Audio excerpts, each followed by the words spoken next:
True gender equality will be marked by nonchalance towards, not celebration of gender. If true gender equality comes to fruition, then what it will mean is that people will stop giving a fuck about one another's gender. Everyone would have equal opportunity, treatment, respect, and appreciation, while being judged based on character, ability, personality, and other proper grounds based on the situation. There would be no need for gender-based celebrations, since all related hurdles would have already been crossed.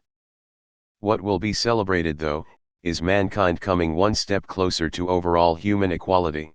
While this is true as an end goal, the process of getting there can only be accomplished by addressing the inconsistencies, problems, and sometimes outright sexism faced by both sexes. At the moment there's just a bunch of people on both sides plugging their ears and pretending the other's problems don't exist. As such, the only way to get them to help address these issues is screaming at them. It's the same reason prides are so important to the LGBT community or civil rights rallies to minorities. Now, I'm not saying that we need men pride or woman pride rallies, that's ridiculous. But breaking down the barrier in communication is the first step, correct? But you're arguing end state against how do we get to end state? I am not saying it's actually this simple, but the opposite opinion is that we must push hard for one side in order to swing the pendulum back towards the center, since it's currently so far in one direction. Only then can we actually reach a point where people can stop caring. I do think people take this idea way too far to the point of regression, but it does have merit. You can't just expect people to wake up one day and think differently. https://udb/fr/26i4 Op is right. You aren't supposed to care if someone is different. You treat them as equals by being indifferent.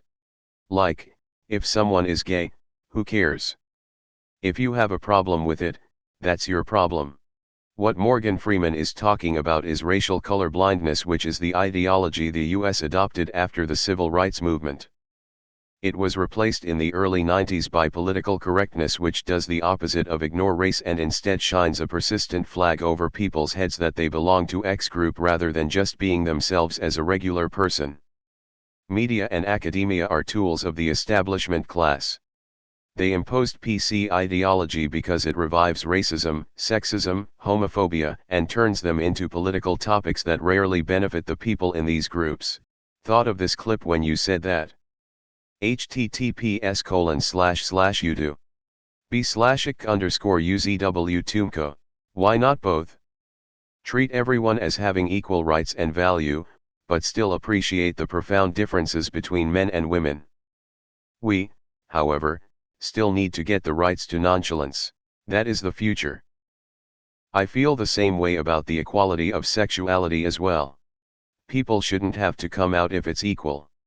I mean, sure, that's perfectly logical, but society is super not at that point yet. Coming out with your gender or sexual identity is still a huge thing because people that aren't cis or straight are still extremely marginalized groups, so when it happens I feel like a good for you is in order. Gender equality is not a literal thing. Men and women will always be different. It is about equality of opportunity and acceptance of differences, including the willingness to understand the things about each other that make genders different but not better or worse. It's a process. Agreed, and I think eventually we'll get there, but for now I say celebrate your sexuality. There's still too many brainwashed or uneducated homophobes out there. The best part of pride parades is seeing all the pissed off hicks that think people take them seriously. I don't think you'll ever eliminate homophobia because people suck, but I'm sure one day it will be extremely rare. Unfortunately, this is untrue. There are differences between males and females. If we just say we are all the same, deep down we are skirting around issues that already exist and will continue to exist. I'm not saying we should be proud or celebrate ourselves. I am saying we need to identify the differences, and if we don't or just ignore them entirely, we won't end up with equality at all. Celebrating the differences is perfectly fine. But saying X is better or worse than Y is the actual fundamental issue. Things are different. Let's talk about it and think about it rather than putting one another down. Yes, that would be true human equality. However, true human equality would only happen if people were actually equal, or, not different. On the contrary, there are very many differences between men, women, transgender people, non-binary people, etc. Biological differences, yes, but also between every individual human being there are bodily, social, emotional, and mental differences as well. Two different men which identify as men are still not equal because they innately have differences, advantages, disadvantages over others. That's why gender equality as a social movement isn't about sameness and ignoring difference in sex or gender, it's about equity, which is about fairness in the face of difference. That's why, instead of homogenizing all human beings as the same, we should be appreciating differences between genders, between people in general. Gender inequality comes from the hierarchy of social power and status based on the idea that masculinity, traditionally masculine qualities, and biologically identified males are above femininity, traditionally feminine qualities, and biologically identified females as well as other genders. In order to destroy the hierarchy, we can't be blind to the differences between the groups at the different levels of the hierarchy. We have to raise people to the same level by acknowledging what makes them different, why they are oppressed by social hierarchies, and how to eliminate the subconscious, conscious, systematic, and discriminatory ideas, traditions, and structures that perpetuate their oppression. We have to teach the difference between equality and fairness and fight for both genders to be fair.